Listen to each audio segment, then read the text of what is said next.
Imagine a business model where you needed more wars for you to make more money. Let me say that one more time. Imagine an industry you're a part of that you need more wars, potentially people dying, for you to make more money. That's like the Department of Defense. That's defense contractors. The more wars, the more money. You know how Papa John says, better ingredients, better pizza, Papa John's. Defense contractors, ready? More wars, more people dying.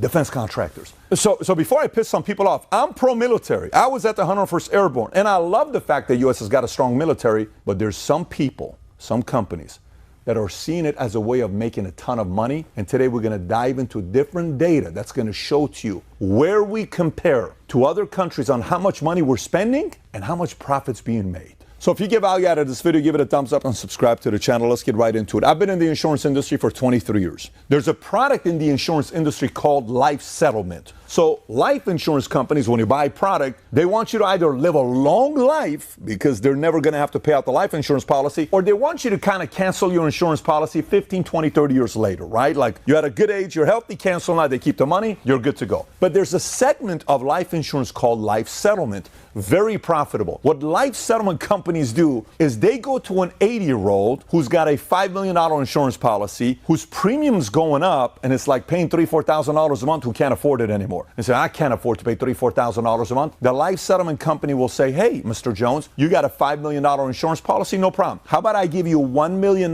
cash up front? I'll take over the payments, but when you die, that death benefit is coming to me. That's called the life settlement. So now, you may say, that's crazy. Wait a minute. The 80-year-old is sitting there saying, man, that's crazy. I mean, there's nobody else I can pay this insurance policy to. My wife is dead or my husband's dead. Fine, I'll take the $1 million and you can take the rest. I'll give it over to you. Fantastic. That person got $1 million. They're happy. You're the person that bought the policy. You're not paying a payment $3,000, $4,000, $5,000 a month. Guess what you're doing every day? You're like, did that guy die yet? No. Every day you're celebrating or waiting for that person to die. The sooner they die, the bigger rate of return you make. So it's a weird industry to be a part of. Some call it noble, some have a hard time selling this product. But here's the moral of the story. You're incentivized to hope for that client to die sooner, rate of return goes higher. Military, industrial complex, defense contractors, Boeing, all these Raytheon, Northrop Grumman, they all make more money. The more wars they have, the more conflict there is, the more issues taking place, they make more money. That's simply how it is. Now, it's not illegal. Nobody's doing anything illegal, but that's your business model. Having said that, I want to share a few things with you. Okay, so what the U.S. Congress is right now working on is a bipartisan effort to address the problem with Pentagon falling victim to price gouging from defense contractors. So now I want you to think about this. Shai Assad, who was a former executive VP and chief contract negotiator at Raytheon and Defense Department's most senior and awarded contract negotiator, said the following. He said the roots of the problem can be traced to 1993 when the Pentagon, looking to reduce costs, urged defense companies to merge, and 51 major contractors consolidated to 5 giants: Lockheed Martin, Raytheon, General Dynamics, Northrop Grumman, and Boeing. That could have been the dumbest thing they could have done. Why? Because you have 51 companies competing for number, so you and I taxpayers can get the best rate. Now they're saying, nope, there's only 5 companies you can go through. And those 5 kind of said, well, listen, guys, we can compete as much as we want, but we're kind of on the same team as well because there's no other companies. We got everybody. Thank you to the government. Wink, wink. We're good to go. Here's one thing to keep in mind. The Pentagon overpays for almost everything: radar, missiles, helicopters, planes, submarines, everything down to the nuts and bolts. Matter of fact, NASA once paid $10,000 for an oil pressure switch that only cost $328. And in the competitive environment, before the companies consolidated, a shoulder-fired Stinger missile that cost only $25,000 in 1991, with Raytheon now being the sole supplier of that missile, it now costs more than $400,000 to replace each missile sent to Ukraine. Guess what? It's a beautiful place for these guys to be. You got a monopoly. You're the only person that can sell it. What a beautiful place to be. I got no 6, 7 other people to compete against. No. Guess what? What? Used to be $25,000. What do you think we should sell it for, Johnny? I think 400 grand. It's 400 grand. Pay it. You ain't got nowhere else to go. You got to come through me. So in a 60-minute interview, Bill Whitaker is interviewing General Bogdan, who's a 3-star lieutenant general with the Air Force. And Bill Whitaker's talking about what's wrong with profits being made. There's nothing wrong with profit. This is America. This is our system. Chris says, no, there isn't. But taken to an extreme, industry may not make the best decisions in the best interest of the government. And he continued to say, we've only begun to feel the full impact. In 2012, he was tapped to take the reins of the troubled F-35 Joint Strike Fighter program. It was 7 years behind schedule and $90 billion over the original estimate. But Bogdan told us the biggest costs are yet to come for support and maintenance, which could end up costing taxpayers, ready? $1.3 trillion. That's maintenance. $1.3 trillion you're paying for it. He continues, says, we won't be buying too many F-35 planes as we thought because it doesn't make a whole lot of sense to buy airplanes, more airplanes, when you can't even afford the ones that you currently have.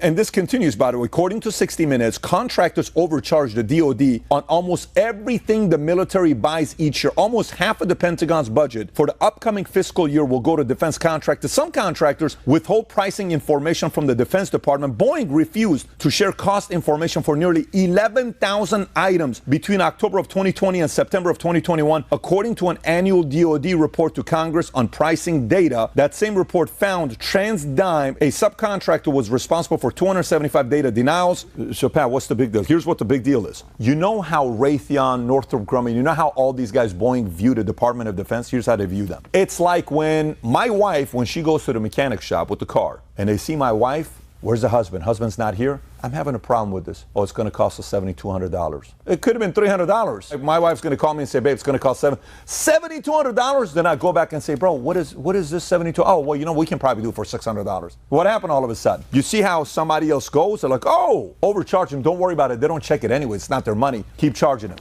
That's kind of the best analogy to give you to tell you how Raytheon, Northrop Grumman views Department of Defense. So now let's look at U.S. government spending. When you look at U.S. government spending, what percentage goes where? Here's the top spending by category and agency. 21% goes to Social Security, 14% health, 13% Medicare, 13% income security, 13% national defense. And roughly 50% of that entire budget goes straight to contractors. So imagine $900 billion, 50%, $450 goes straight to the contractors. So you may say, well, Pat, that $900 billion, how do we compare to other countries? Here's what U.S. compares to other countries when it comes down to our budget. Ready? United States spends more on defense than the next 10 countries combined. That's China, Russia, India, Saudi Arabia, UK, Germany, France, South Korea, Japan, Ukraine combined. That's how much we spent. And who makes money? Look at the top 10 companies, how much they get from us. This is just the contract that we have right now with these guys. Lockheed Martin, $45.6 billion.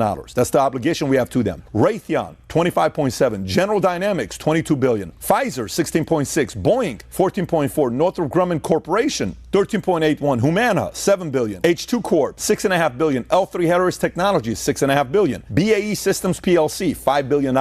So again, if you're pro-military like I am, you may say, but Pat, what's wrong with that? This is why America's so safe. This is why nobody attacks us. This is why we're doing. Okay, I'm with you there. But let's look at how the stocks of some of these companies have done compared to S&P 500 since 2000. 20-something years. Let's see how they do. If you look at this chart here, look all the way at the bottom. You see that navy blue color that says 96.15%? That's how S&P 500 has done from 2000 till today. General Dynamics, the stock, has gone up 548%. Raytheon, 574. Boeing, 736%. Northrop Grumman, 1,160%. And last but not least, all the way at the top, Lockheed Martin, 1,510% return on investment. So when I saw this, I said, okay, I want to see who has the most shares in these companies and what their incentives would be. So let's take a look to see if there's any trend on what companies invest the most in these companies. All right, so if we look at the top 10 shareholders of Raytheon, all the way at the top, State Street. Then it's who? Vanguard. Then it's who? BlackRock. Surprised? All three are the ESG group. So think about it. They even had their hands in military. So these guys are running our military. You think they want more war? You think they want more conflict? Do you think they want a president that's a president of peace with no war going on? Or do you think they want a president that creates more havoc, proxy wars, because there's more contracts for these guys to make money? I'm not speculating. I'm simply asking an innocent question. Let's look at Boeing. Number one, shareholder, Vanguard. Then it's Newport. Then it's BlackRock. Then it's State Street again. Let's look at Lockheed. State Street at the top, then Vanguard, then guess what? BlackRock. Let's look at General Dynamics. You got Longview, Vanguard, Newport, Wellington, BlackRock, Capital Research, State Street. A little bit concerning to see what these guys are investing. I mean, what do you think these guys want to do? You think they want their stock to do good or bad? They're like, yeah, let's do better. Remember, better ingredients, better pizza, Papa John, more wars, more people dying, defense contractors.